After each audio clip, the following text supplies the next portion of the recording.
Je suis Anna-Marie Anziata. Je suis spécialiste des communications pour le Skill Center. Je suis très content que vous soyez là. Alors, nous avons une présentation sur l'infographie et j'aimerais remercier nos partenaires qui nous ont aidés à organiser la séance. Alors, c'est Magnet et le réseau Impact Recherche Canada. Merci organisateurs, merci d'être là. Et débutons. Un petit peu de contexte sur le Future Skill Center, Centre des compétences futures. Alors, quelle est notre mission? Alors, le Centre des compétences futures a été lancé il y a à peu près 2 ans et demi. Nous sommes un partenariat avec les universités pour développer des stratégies, l'évaluation,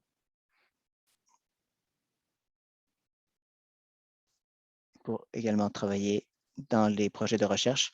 Alors, au Centre des compétences futures, nous sommes un centre canadien pour aider les employeurs et les travailleurs dans le contexte de la main-d'œuvre qui change. Il y a eu beaucoup de changements dans la main-d'œuvre et en éducation.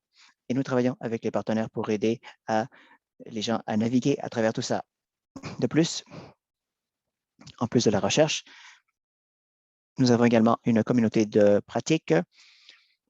Ce que nous apprenons, c'est qu'il y a des choses qui fonctionnent, d'autres choses qui ne fonctionnent pas, et nous avons appris des leçons. On a investi dans plusieurs projets pilotes d'innovation. Donc, ça, c'est dans chaque région, à partir de la base, dans chaque population. Avec ces partenariats, nous bâtissons des données probantes sur les changements de la main-d'œuvre, comment mieux se préparer pour former, pour éduquer les Canadiens avec les habilités pour la prochaine décennie. Le Centre des compétences futures, un plan stratégique sur 4 domaines clés de travail. Alors, on travaille avec les experts et les partenaires. On donne des données pratiques en termes de ressources et d'objectifs. Le mois passé, nous avons affiché un événement, information sur le marché du travail et les ressources. Et de plus, nous testons de nouvelles approches avec des prototypes pour les services de formation de carrière. On collabore avec le secteur de l'industrie pour justement identifier les tendances. Finalement, on a un réseau de partenaires canadiens pour encourager l'apprentissage en ligne et pour trouver les meilleures pratiques qui sont basées sur les données probantes. Ce dernier point est important, n'est-ce pas? Alors, le Centre des compétences futures bâtit plusieurs outils. Un de ces outils, c'est la communauté de pratique. Et cette communauté de pratique est dirigée par des partenaires de Magnet. C'est un outil de collaboration puissant. Ça rassemble les intervenants, les chercheurs, les OSBL, tous ceux qui travaillent dans cet écosystème de développement pour aider à que les gens se connectent avec des ressources et avec ce réseau d'experts national canadiens. Et les ressources d'aujourd'hui sont disponibles après cette séance, seront disponibles après cette séance. Donc, n'hésitez pas d'ouvrir un compte. Je pense qu'il y a des gens qui ont mis un lien au clavardage. Vous pouvez nous contacter si vous avez des questions, des commentaires après cette présentation, n'hésitez pas à nous contacter. Et vous avez une adresse affichée au clavardage. Et comme je l'ai dit, l'objectif, c'est de faire la promotion d'un développement inclusif avec des connaissances utiles à partir du début de la question, de la recherche, jusqu'à un cours et jusqu'au partage de l'information de manière accessible pour rejoindre un public élargi. La séance d'aujourd'hui, c'est une opportunité d'en apprendre davantage sur les fondements pour faire en sorte que votre recherche, qui souvent est très dense ou complexe, puisse être de présenter de manière visuelle grâce à l'infographie. L'infographie présente des outils très puissants pour présenter une narration, présenter les infos, pour se relier de manière efficace et rapide à notre public. Dans l'atelier d'aujourd'hui, on va mieux comprendre ce qu'est une infographie, quel est le fondement, quelles sont les composantes clés, les avantages d'utiliser un médium visuel de communication. Et je pense que ce que vous allez apprendre aujourd'hui, ça va s'appliquer à votre projet. Et on va débuter. Et on a beaucoup de choses à couvrir aujourd'hui. Il me fera plaisir de présenter notre animateur d'aujourd'hui. Nous avons Elisabeth Wong, spécialiste. Merci à tous d'être là. Et maintenant, je donne la parole à Madame Elisabeth Wong. Elle va nous parler de l'infographie. Merci beaucoup, Anna Maria, c'est très apprécié. Donc, avant de débuter l'atelier sur la mobilisation des infographies, j'aimerais simplement reconnaître le territoire traditionnel sur lequel nous sommes.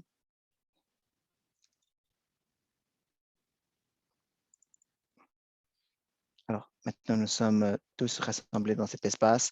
Nous reconnaissons que cette reconnaissance territoriale, c'est pour votre propre territoire.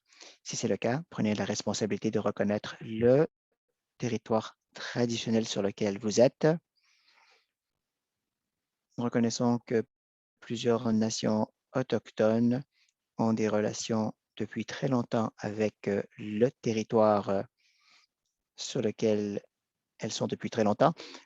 Alors, l'Université de York se situe sur l'un de ces territoires traditionnels et par conséquent reconnaît le territoire traditionnel de plusieurs nations autochtones. La région connue comme Takaronto a longtemps été occupée par la nation Anishinaabeg, la nation Haudenosaunee et les Hurons-Wendat. Nous reconnaissons que les détenteurs de traités, alors voilà, donc il y a eu des traités et ce territoire est sujet à une entente qui permettait de s'occuper de la terre, les territoires autour des Grands Lacs. Et maintenant, quelques consignes. Si vous vous demandez si ces diapos vont être partagés par la suite, la réponse est oui. Mais comme Anna-Maria l'a dit, nous avons une communauté de pratique. Si vous n'êtes pas encore membre, assurez-vous d'avoir un compte, de vous inscrire. Ainsi, vous pourrez accéder aux diapos. Cette séance sera enregistrée. Si vous l'avez peut-être déjà vu, que ce soit pour la confirmation, votre courriel de confirmation d'enregistrement ou plutôt ce matin, il y a des préparations avant l'atelier. On espère que vous allez répondre à ces questions. Alors, premièrement, c'est une étude de cas, un sujet que vous voulez transformer en infographie. Donc, souvent, c'est des données quantitatives. Alors, lorsque vous avez toutes ces informations, lorsque vous voulez les présenter, demandez-vous qui est votre public cible. Moi, j'aime que les ateliers soient interactifs. On espère que vous allez pouvoir participer. Alors, je vais vous donner plus tard plus d'informations. Pour utiliser le Mentimeter, vous pourrez y accéder et on espère aussi que vous pourrez participer grâce à la fenêtre des questions et réponses en anglais ou en français. Et donc, il y aura également des questions à la fin, une séance sur des questions. Donc, n'hésitez pas de poser des questions par rapport à l'atelier. Nous reconnaissons que pour ceux qui auraient besoin de sous-titrage, il y a un sous-titrage automatisé au bas de l'écran. Vous allez voir un symbole qui ressemble à celui-ci. Alors, en bas de l'écran, vous allez voir un petit bouton pour le sous-titrage. Vous pouvez cliquer là-dessus et vous aurez accès à ce sous-titrage. Si vous voulez ça en français, c'est disponible. Vous devez cliquer sur ce bouton-ci. Ça dit interprétation. Et comme on l'a mentionné plus tôt, on pourra répondre aux questions en anglais ou en français à la fin de la séance. Mes collègues vont également répondre aux questions dans la fenêtre de clavardage. Alors, on voulait vous présenter les objectifs d'apprentissage pour l'atelier d'aujourd'hui. Le premier, c'est de vous donner une meilleure compréhension du rôle de l'infographie pour mobiliser la connaissance. Vous pourrez ainsi devenir plus familier avec les éléments de base artistiques et les principes du design. Vous n'êtes peut-être pas designer vous-même, mais au moins vous saurez les principes de base. Ensuite, on va vous donner l'opportunité d'avoir une expérience pratique pour concevoir et construire une infographie. Alors, vous ne deviendrez pas infographe juste avec cet atelier, mais au moins vous aurez une meilleure idée de l'infographie et vous allez pouvoir ainsi comprendre au moins comment partager, grâce à l'infographie, votre information à travers divers canaux. Voici l'ordre du jour. Il y aura l'introduction à l'infographie. Ensuite, on va identifier le type de public, comment préparer votre message, comment concevoir votre message. À partir de là, vous allez pouvoir préparer l'infographie et vous allez pouvoir partager cette information infographique. Premièrement, les informations essentielles de l'infographie. Quand on parle d'infographie, à quoi pensez-vous? Lorsqu'on parle d'infographie, à quoi pensez-vous? N'hésitez pas à aller sur menti.com, utiliser le code qui a déjà été partagé pour écrire votre commentaire si vous voulez sur menti.com. Alors, dites-nous ce à quoi vous pensez. Si vous n'avez pas accès à menti.com, n'hésitez pas à écrire dans la fenêtre du clavardage, le chat. Dites-nous à quoi vous pensez quand vous entendez le mot infographie. N'hésitez pas également à ouvrir le microphone et à partager. Donc, on peut partager de plusieurs façons. N'hésitez pas à faire ce qui est le plus simple pour vous. Très bien. Alors, voilà ce que les gens ont dit. Alors, on voit le mot visuel, information, engagement, narration, communication, représentation graphique. Tout ça, ce sont de très bonnes réponses. Le mot infographie, c'est une abréviation d'information graphique. C'est un type de communication visuelle de manière à partager l'information de manière attirante.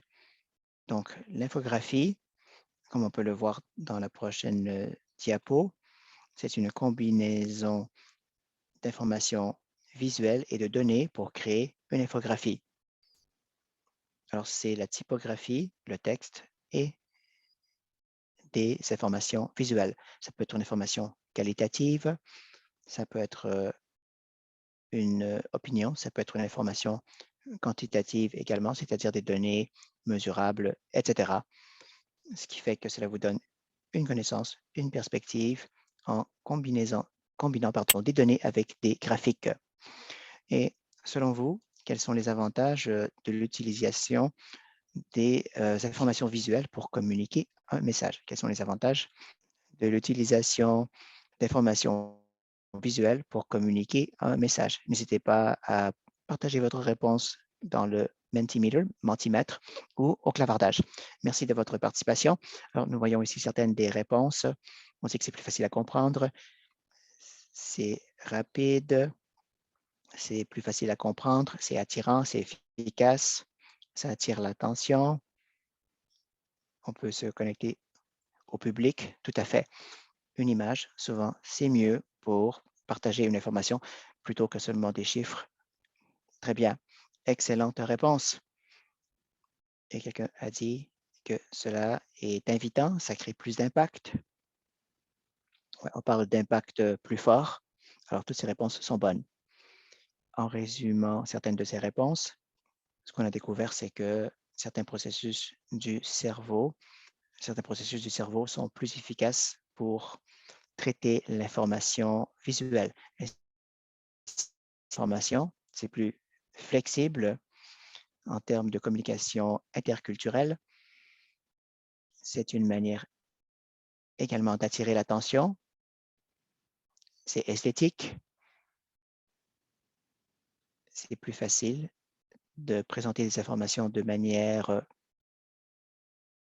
brève Et on peut également identifier facilement les relations entre plusieurs données. Si vous avez des concepts vagues, si vous avez un très grand nombre de points de données, les infographies vous aideront à mieux comprendre, à mieux présenter ces données. On peut faire également des analyses rapides. On peut mieux présenter les données pour que l'on comprenne plus rapidement. Bien, ensuite, quels sont les types d'infographies? Il y a toutes sortes d'infographies, mais voici les types les plus communs. On parle d'infographie géographique. On utilise souvent une carte pour illustrer les tendances avec une pertinence géographique. Il y a également l'infographie de liste. Là, c'est pour appuyer une affirmation avec une liste de points essentiels à mentionner. Souvent, ça pourrait être également une infographie statistique. On va utiliser souvent un graphique. Ensuite, vous avez l'infographie de processus où l'on va expliquer les étapes dans un ordre séquentiel et de manière logique. Ensuite, il y a l'infographie de comparaison. On va illustrer la différence entre deux ou plusieurs concepts similaires, des idées. Souvent, c'est semblable ou un peu différent. On va les placer côte à côte pour les comparer, que ce soit des idées, des concepts ou autres. Il y a également l'infographie de ligne temporelle. Donc, cela va présenter un concept de manière séquentielle selon la chronologie temporelle. C'est des composantes d'un texte, des éléments qui se réfèrent à des définitions, des pratiques, des services ou des personnes, etc. Cela rend les choses beaucoup plus visuelles et il y a également donc l'infographie visuelle de l'article. Voici un exemple d'infographie créée par le gouvernement du Canada. Alors, vous avez ici une infographie géographique. On voit une carte canadienne avec toutes les provinces en 2020. Vous avez les informations sur le COVID-19. Vous avez différentes couleurs. Vous avez des chiffres affichés. Vous avez là des points importants présentés. Vous avez également un autre exemple d'infographie statistique. Ici, vous avez une infographie visuelle qui vous présente diverses statistiques reliées au mieux-être des jeunes au chômage au Canada de 2015 jusqu'en 2017. Et vous avez également donc un graphique circulaire ou en forme d'anneau. Vous avez également des graphiques avec des barres verticales et d'autres types d'informations visuelles dans cette infographie à gauche de l'écran. Ensuite, nous avons une infographie de ligne temporelle. Alors, cela montre des statistiques qui sont présentées pour mener une consultation sur la réforme des services à l'enfance et à la famille à partir de 2015, lorsque il y a eu une nouvelle législation adoptée en relation à la commission Vérité et Réconciliation. Donc, ça, c'était avant que cette loi s'applique. Ici, vous avez une infographie de liste qui présente visuellement la Charte canadienne des droits et libertés avec une brève description, ce qui inclut les libertés fondamentales, les droits démocratiques, les droits de mobilité, les droits juridiques, les droits d'égalité, etc. Donc, tous ces exemples d'infographie que je vous ai montrés sont disponibles sur le site web du gouvernement du Canada. Si vous cliquez sur ces images, les images s'agrandissent sur leur site web et le lien est présenté actuellement au clavardage. Vous avez là les hyperliens, vous pouvez cliquer, vous pouvez accéder immédiatement à tous ces exemples d'infographie. Alors maintenant, j'aimerais vous présenter quelques autres aspects des infographies. Vous allez voir ainsi les différents taux de participation dans les collèges et universités. On parle ici des personnes de 18 à 20 ans entre les années 2000 et 2001 et 2018 et 2019. Donc, ça vous indique quel genre d'infographie. Bon, alors, c'est quel genre d'infographie? Alors, ici, on voit, ah, voilà, c'est la question que je vous pose. De quel type d'infographie s'agit-il? Veuillez choisir votre réponse. Infographie de liste, infographie statistique, infographie de comparaison ou infographie de processus. Veuillez répondre. Très bien. On vous donne encore 5 secondes pour ceux qui n'ont pas encore répondu. OK, maintenant, je vais partager avec vous les résultats. Donc, la plupart ont indiqué que c'est une comparaison infographique et vous êtes absolument correct. Là, je vois la confusion parce qu'il y a des statistiques, des informations statistiques. Il y a une carte ici qui illustre la géographie. Et ici, il y a des informations de statistiques ici. Je peux voir que des gens qui ont indiqué que c'est un infographique de statistiques et ça peut être un infographique géographique parce qu'il y a une carte. Donc, les réponses sont toutes correctes, mais parce que c'est particulièrement pour préparer les différences entre les taux de participation dans les collèges et l'université de 18 à 24 ans et 2 périodes de temps. Le focus était pour créer la comparaison. Et donc, maintenant, la prochaine. Nous avons un infographique avec des étapes du côté législatif, les processus de régulation ou de réglementation. Sentez-vous libre de choisir le type d'infographie est présent. Une infographie de processus, infographie de géographique, infographie chronologique, infographie d'articles visuels. Parfait. Je vais vous donner 5 secondes de plus pour ceux qui n'ont pas rentré leur réponse encore. Parfait. Merci pour ceux qui ont participé. La plupart ont raison. C'est un infographique de processus. Normalement, dans ce processus, et ça démontre un processus en séquence, mais ça démontre deux processus. Le premier processus, c'est le côté législatif et le deuxième est le côté de réglementation. Merci pour ta participation. Maintenant, on va rentrer dans la dernière infographie où vous allez voir un visuel qui montre diverses informations de les compagnons au Canada, de la mobilité, des gains au parcours en utilisant différents éléments tels que la chronologie, des statistiques et d'autres visuels. Quel genre d'infographie croyez-vous que c'est? On va lancer le sondage. Voilà. Quel type d'infographie est présent? Visuel, infographie de processus, infographie chronologique, infographie de comparaison. Avant que je partage les réponses avec vous, quelques secondes de plus. Donc, félicitations. Il y a une infographie article visuel, comme vous l'avez mentionné, la raison, comme vous pouvez voir, il y a des statistiques ici, il y a aussi des visuels, différents éléments ensemble. Il y a aussi une chronologie, il y a ces différentes composantes, différents éléments pour montrer les différentes informations des compagnons au Canada. On va considérer que c'est une infographie d'articles visuels. Parfait.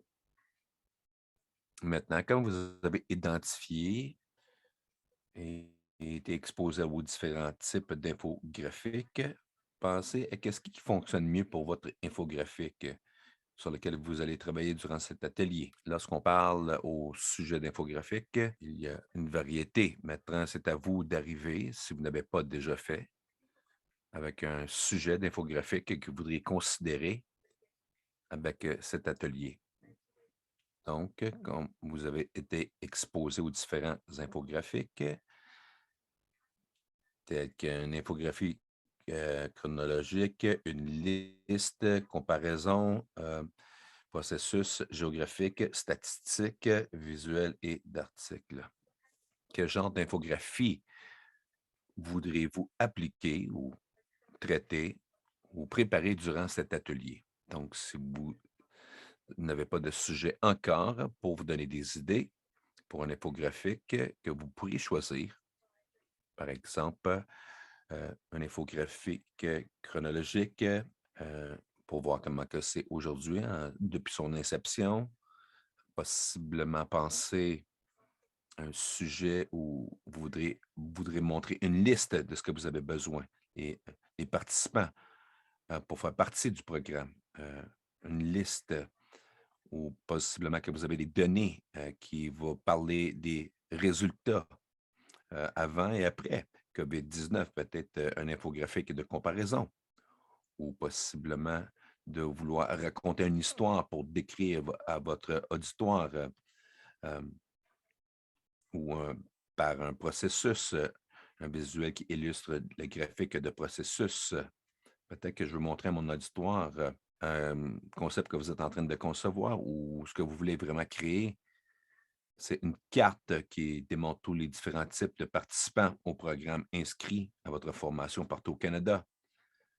Utilisez un infographique géographique et si vous avez beaucoup d'informations quantitatives et vous voulez montrer l'impact que votre cours sur les différents apprenants dans votre programme ou leur réussite, les statistiques, les données, peut-être une infographie statistique, c'est la façon de procéder.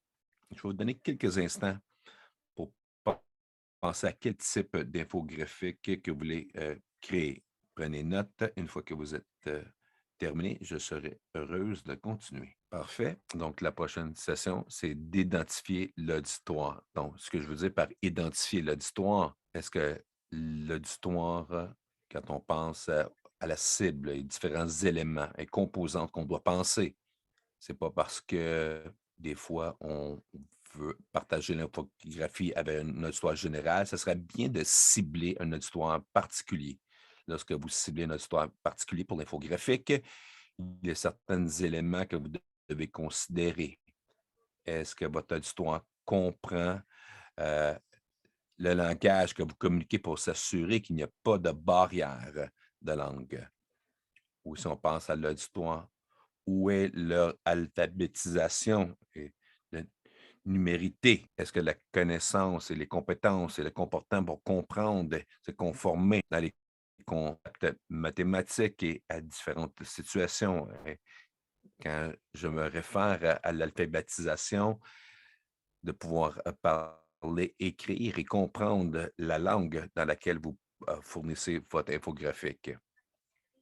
Pour cette raison, un texte de base est nécessaire de ne pas inclure des jargons dépendant de la familiarité de l'auditoire avec le message. Et ensuite aussi de penser à ce que votre auditoire est intéressé au message. Différents auditeurs ont différents intérêts. Donc, vous voulez être sûr d'intéresser le public que vous visez. Ensuite, pensez au contexte culturel. Par exemple, le guide canadien, étant donné que le Canada est un pays multiculturel, si on cible un groupe particulier et que leurs repas peuvent être différents en termes de leur diète, ensuite, vous voulez utiliser des nourritures qui vont représenter leur culture lorsqu'on illustre, par exemple, euh, combien de glucides, combien de protéines dans leur diète, ou si vous pensez à partager l'infographique pour une localisation éloignée où l'Internet n'est pas accessible, vous voulez considérer l'infographie que vous allez choisir et avoir accès par Internet n'est possiblement pas la meilleure façon. Possiblement, vous voudriez distribuer à la communauté utilisant du papier. Et ensuite, de penser à la compétence, les accès, les capacités, les handicaps. Si l'auditoire ont des défis visuels, possiblement de la la cartographie est lisible. Possiblement que vous voulez choisir les plus grosses fontes et aller en détail sur comment rendre l'infographique plus accessible. Donc, avec l'introduction d'un peu sur les différentes composantes, vous devriez considérer pour votre public cible. Je vais vous donner un instant de que devrait être votre public cible. Vous devez prendre en considération lorsque vous pensez à votre auditoire cible. Notez-le et si vous avez des questions, levez la main ou sentez-vous libre de taper dans la messagerie et un de mes collègues va se faire un plaisir de vous répondre et si vous identifiez votre public cible et que vous voulez partager avec les membres de l'atelier ici, faites-le aussi. Parfait. Donc, est-ce que quelqu'un voudrait partager leur public cible qu'ils ont identifié? Sinon, on va aller à la prochaine partie, élaborer le message. C'est important de déterminer quel est l'objectif du message. Lorsqu'on pense à l'objectif du message, ça devrait être que l'auditoire, le public va être en mesure de comprendre précisément. Il devrait se sentir ému par l'information et le public devrait vouloir prendre une action. Donc, après avoir vu l'infographique, ils vont savoir qu'est-ce que je peux faire maintenant.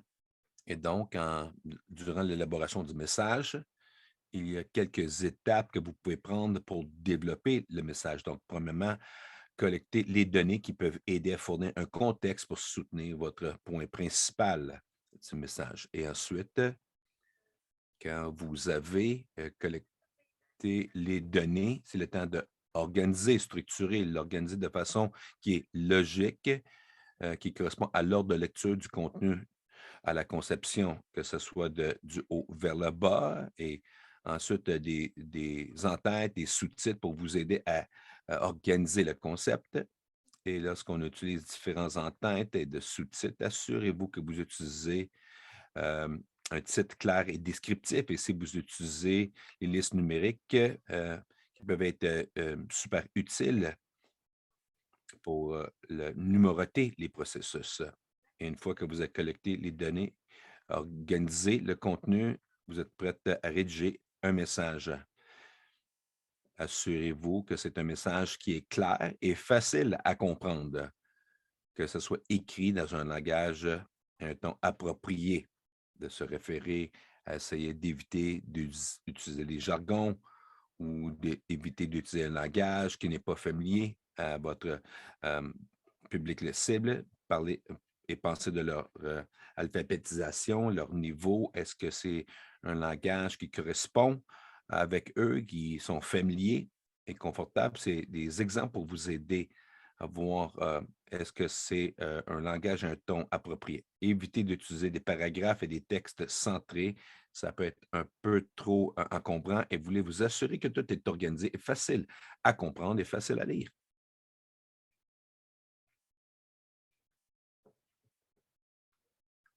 Maintenant, je vais vous donner quelques minutes ici pour penser à votre message. Si vous avez des questions, sentez-vous libre de lever la main ou d'entrer dans la messagerie et mes collègues vont se faire un plaisir de répondre. Si vous voudriez partager votre message, si vous l'avez déjà préparé, élaboré, sentez-vous libre de le faire. On va donner à tout le monde 5 minutes pour ajuster votre message. OK? Si vous êtes prêt, sentez-vous libre de partager, d'écouter, d'apprendre d'autres personnes. C'est bon? Il semble que tout le monde est prêt avec le message. Il n'y a pas de questions. On va avancer à la prochaine partie. Si quelqu'un voudrait partager, sentez-vous libre d'enlever la sourdine et de partager votre message. Bon, maintenant, on va voir comment la conception et construire un infographique. Donc, voici des outils que nous avons identifiés pour créer des infographiques. Donc, des Funky, Snappa, Easily, Infogrames, Canva, Pisney, PictoChart. Et avant cet atelier, on a suggéré que vous puissiez créer un Canva, mais vous pouvez créer un infographique aussi avec non seulement ces outils, mais papier, crayon. Donc, ce serait bon d'apprendre de notre histoire aujourd'hui si vous avez déjà eu l'opportunité d'utiliser ces outils qui sont affichés ici aujourd'hui. Possiblement que vous avez utilisé BeFunky, Snappa, Easily, Infogram, Gram, Disney, PowerPoint ou PictoChart pour créer un infographique. Sinon, c'est correct. Si oui, j'aimerais entendre votre opinion. Encore une fois, je vous donne quelques instants pour répondre au sondage. Parfait. Donc, plusieurs d'entre vous ont eu l'opportunité d'utiliser différents outils pour partager, de faire une infographie. Est-ce que quelqu'un aimerait partager leur expérience en utilisant ces différents outils? Sentez-vous libre de débarquer de la soutine. Je vois dans la messagerie, ils ont mentionné que Disney, PowerPoint, Canva peut être bon pour le visuel. Par contre, ça peut être difficile de naviguer. Oui, c'est un bon point. Et je suis heureuse, Sabina, que tu as eu l'opportunité de commencer à jouer avec Canva et que tu as trouvé ça facile. PictoChart est super facile à utiliser, des beaux visuels. Définitivement. Et pour ceux qui ont l'opportunité de télécharger Canva, nous sommes heureux de aussi partager comment que Canva, si vous êtes pour créer un infographique. Donc, si vous cliquez l'infographique et rentrez dans votre compte Canva, il y a un bon nombre d'eux que vous pouvez choisir, dépendant quel genre d'infographie que vous cherchez. Et vous pouvez modifier ce que vous êtes en train de développer. Par exemple, ils ont des données, des infographies de données. Si vous regardez pour créer un processus, vous pouvez cliquer ici et la remplacer avec le contenu que vous regardez et cherchez. Si vous cherchez un infographique ici, voici un charte, mais aussi un histogramme. Et par exemple, ici, un article visuel. Possiblement, l'information que vous avez entrée n'est pas nécessairement applicable. Possiblement que vous voulez partager un petit peu sur votre organisation. Vous pouvez modifier, taper le contenu que vous voulez et modifier possiblement la couleur, la typographie que votre organisation, votre branding. Sentez-vous libre de changer aussi différentes images dépendant votre auditoire et sentez-vous libre d'utiliser les illustrations, même les photos, telles que montrées ici. Il y a plusieurs belles options. Sentez-vous libre d'en choisir celle qui fonctionne bien pour vous. Est-ce que vous pouvez voir la fenêtre que je montre ici? Oui, oui, on le voit. Merci. Maintenant, je vais retourner ici. Canva, vous avez vu un petit peu les différents outils que vous pouvez utiliser pour votre infographique. Mais au-delà des photos avec la caméra, il y a vraiment des belles ressources pour des images sans royauté, les Unsplash, Pixabay. Et aussi, je suis curieuse un peu, y a-t-il quelqu'un qui a déjà utilisé ces ressources dans le passé lorsque vous cherchez des images? Parfait. Sentez-vous libre. Je vais vous donner quelques instants encore pour ceux qui vont entrer leurs réponses. Donc, je serai heureuse de partager les réponses. Parfait. Il semble que plusieurs ont déjà utilisé ces ressources. Je me demande pour ceux qui ont répondu s'il y a d'autres ressources que vous avez trouvées qui ont des photos, des images sans royauté. Sentez-vous libre de rajouter dans la messagerie et lorsqu'on va compiler le tout, les notes, lorsqu'on vous envoie les enregistrements des diapos sur la communauté de pratique, nous serions heureux de rajouter ces ressources pour partager avec les membres de l'auditoire ou si l'auditoire croit qu'on vous a montré ces écrans. Il y a d'autres choses qu'on pourrait montrer. Sentez-vous libre de les rajouter aussi. Parfait. Je vois Marie a mis des commentaires. Creative Commons. Et si vous avez utilisé ces ressources, les images, Pestos, Unsplash, Pixabay ou de Non-Project, est-ce qu'ils étaient utiles? Lesquels que tu recommandes? Mettez votre réponse dans la messagerie pour partager avec l'auditoire. Aging Better, point ressources, c'est vraiment intéressant. Je ne l'ai pas essayé, mais certainement, je vais m'informer. Merci, Jackie. Bravo. Merci d'avoir participé.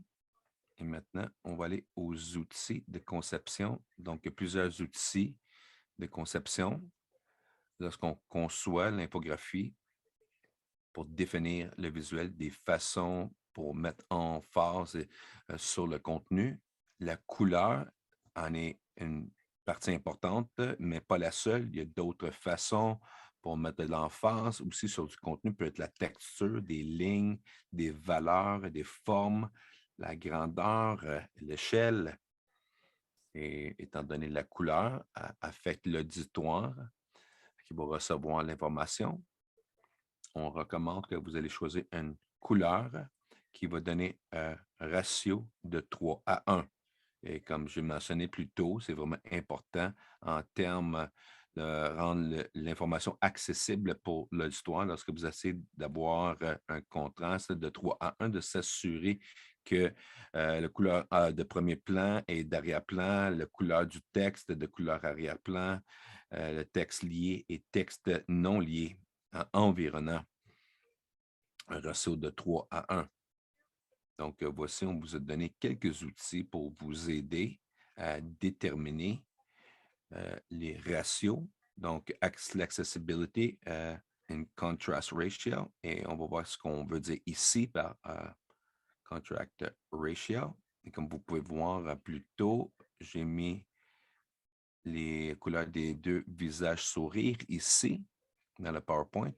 Donc, ici, vous pouvez voir que un sourire et un vert plus foncé et l'autre sourire est plus pâle. Donc, sur la couleur arrière-plan, il y a un gris.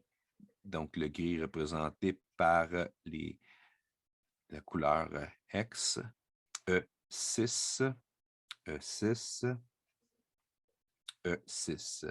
Donc, ça, c'est le gris de l'arrière-plan qu'on a vu plus tôt.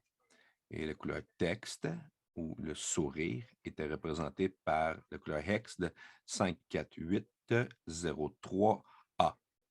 Et on peut voir que ça nous aide à avoir un ratio de 3,71. Ça fait que c'est plus facile à voir et c'est plus accessible. Par contre, avec un vert plus pâle, la couleur hex était 8DD 800. 2,00. Vous pouvez voir que le vert plus pâle est plus difficile à voir parce que le ratio est seulement de 1,48 et ça vous donne un exemple à quoi va ressembler le texte lorsque votre ratio et votre arrière-plan est un gris pâle et d'utiliser une image qui utilise les couleurs plus pâles. Ensuite, donc, c'est pour ça que c'est plus important de choisir un texte et une couleur qui est important, qui va faire que c'est plus facile à lire. Finalement, assurez-vous de choisir les bonnes couleurs, le bon ratio de contraste.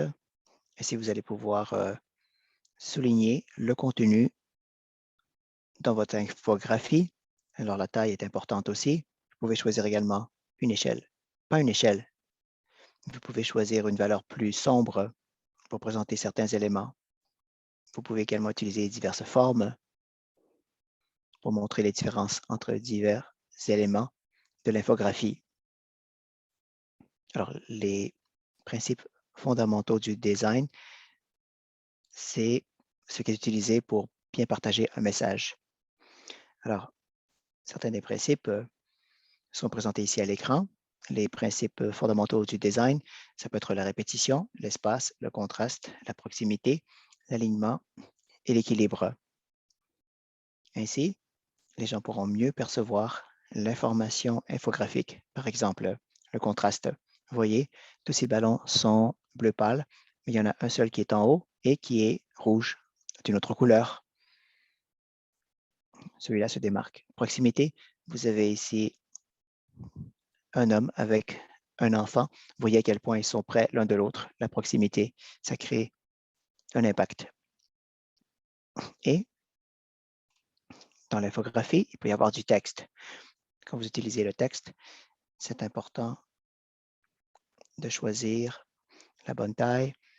Alors, on dit que quand c'est plus grand, c'est plus facile à lire, plus facile à comprendre et c'est plus perceptible par le public. Alors, vous pouvez choisir la police qui est la plus facile à lire. C'est important pour partager un message rapidement et de manière efficace. Il y a également des questions de vitesse de chargement. C'est plus facile à traduire également si le texte est plus lisible. Et dans votre design, vous ne voulez pas nécessairement que ce soit trop grand, mais il faut que ce soit facilement lisible.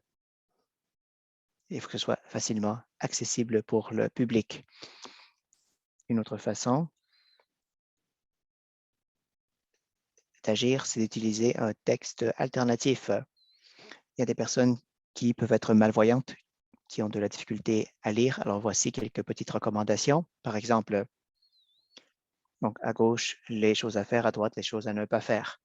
Assurez-vous de décrire l'information précisément.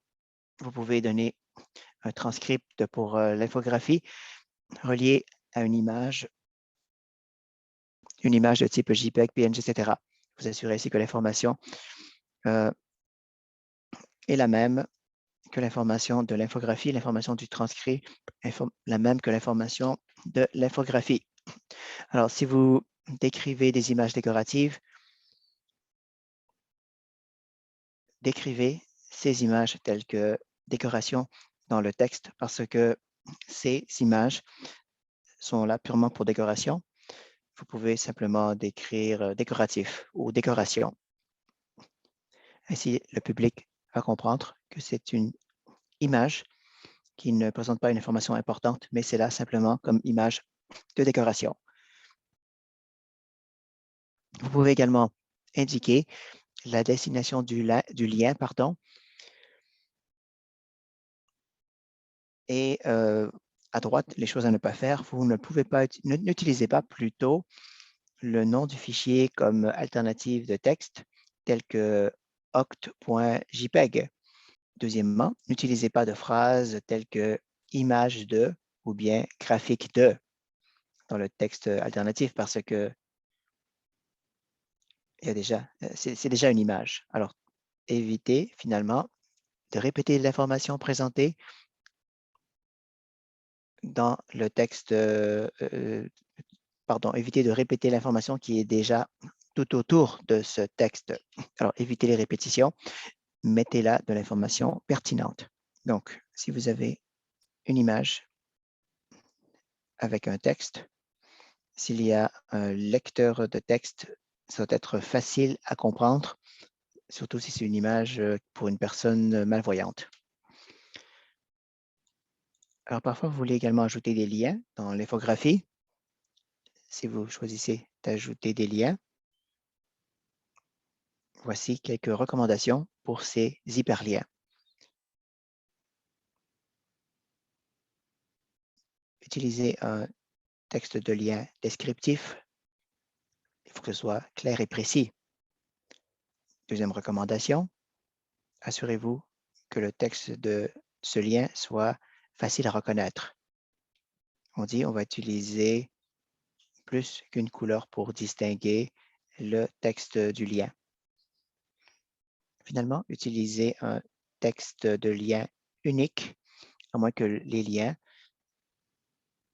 mènent le public vers la même direction. Donc, on dit éviter d'utiliser des liens ambigus. On ne sait pas où ça s'en va, le lien, ça, ce n'est pas clair. Évitez ça. Si on veut en partager davantage sur un événement, on vous recommande de cliquer sur la page d'inscription du texte plutôt que juste de dire « cliquez ici ». Vous pouvez simplement mettre comme texte « visiter la page d'inscription » plutôt que cliquer sur ce lien qui ne dit rien. Ce n'est pas clair. Voilà, maintenant, on va vous donner un petit peu de temps pour tenter de concevoir et construire une infographie brouillon. On a mentionné quelques outils précédemment. Alors, vous avez des outils et des ressources qui ont été partagés plus tôt pour créer une infographie. Si vous voulez utiliser un papier et un crayon, ça fonctionne aussi. N'hésitez pas à le faire. Et si vous avez des questions durant ce processus pour concevoir votre infographie brouillon, n'hésitez pas à poser la question. Il me fera plaisir de répondre à votre question. Alors, on va peut-être avoir 10 minutes. On ne s'attend pas à ce que vous allez compléter votre infographie en seulement quelques minutes, mais vous aurez le temps d'y penser. Vous allez pouvoir dessiner quelque chose sur le papier si vous voulez, et on pourra également répondre à vos questions. Alors voilà, je suis là pour répondre aux questions à nouveau. N'hésitez pas à ouvrir le micro et à demander directement. Oui, alors les liens sont au clavardage. Si vous voulez utiliser ces outils, vous avez 20 minutes, mais peut-être qu'on va faire un peu moins que 20 minutes. Peut-être qu'on va se limiter à 10 minutes, mais prenez le temps pour concevoir votre infographie. Donc, avant que les gens quittent, peut-être que vous n'avez pas 10 minutes, que vous devez quitter tout de suite peut-être, mais veuillez simplement répondre à notre petit sondage avant de compléter votre infographie, ou si vous devez quitter tout de suite, veuillez répondre à notre sondage. Nous avons quelques questions pour vous. Merci beaucoup. Alors, c'est le petit sondage qui est affiché au clavardage. Ça dit « Please fill in our feedback survey ». Alors, ça, c'est pour répondre à notre sondage de rétroaction pour recueillir vos commentaires. Merci. Donc, si vous avez un petit peu de temps, restez connectés et on pourra peut-être partager comment partager votre infographie. À nouveau, si vous avez des questions, il me fera plaisir d'y répondre, que ce soit à travers le clavardage ou ailleurs. Est-ce que vous avez des questions? Est-ce que vous avez des difficultés à concevoir et à construire votre infographie? Pensez-vous qu'il y a suffisamment d'outils? Alors parfois, le plus difficile, c'est d'adapter le message à notre public cible. Si vous avez des questions sur une difficulté quelconque que vous éprouvez, n'hésitez pas à demander. Merci. Mais parfois, c'est difficile d'avoir les données. Quand vous êtes au début d'un programme ou d'un projet, parfois, ça prend du temps avant d'obtenir les bonnes données pour pouvoir développer l'infographie. Mais si vous avez des questions plus tard, je vais partager mon courriel. Alors, n'hésitez pas à me contacter plus tard si vous avez des questions par rapport à votre projet d'infographie. Une très bonne question de Sabina. Est-ce que c'est possible d'avoir une liste de vérification ou une liste des questions comme référence avant de débuter l'infographie? Alors, on pourra peut-être créer quelque chose comme ça dans l'avenir. Ça pourrait être une ressource utile avant de commencer à créer une infographie. Alors, merci d'avoir fait cette proposition, Sabrina. Une autre question ici. Comment rendre l'infographie accessible? Quand vous utilisez le texte informatique ou le format, vous pouvez vous pouvez sauvegarder votre infographie et vous allez pouvoir voir tout de suite si c'est accessible. Vous pouvez également le mettre dans un PowerPoint ou le mettre sous format PDF. Ça va dépendre quel sera le canal choisi pour partager l'infographie. Merci d'avoir posé la question. La question, c'était quel est le meilleur format pour sauvegarder une infographie? Ça peut être souvent c'est PDF ou ça peut être PowerPoint. L'important, c'est que ce soit facilement partageable. Très bien.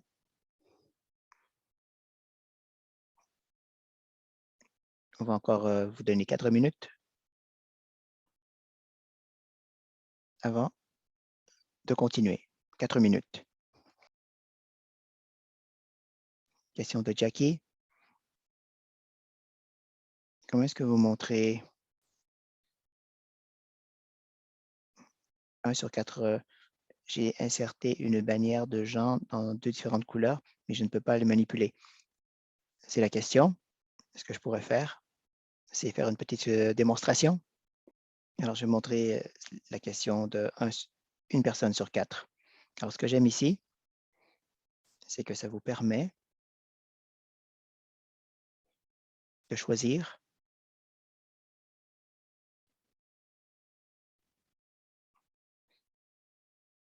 Alors, il y a différents types de personnes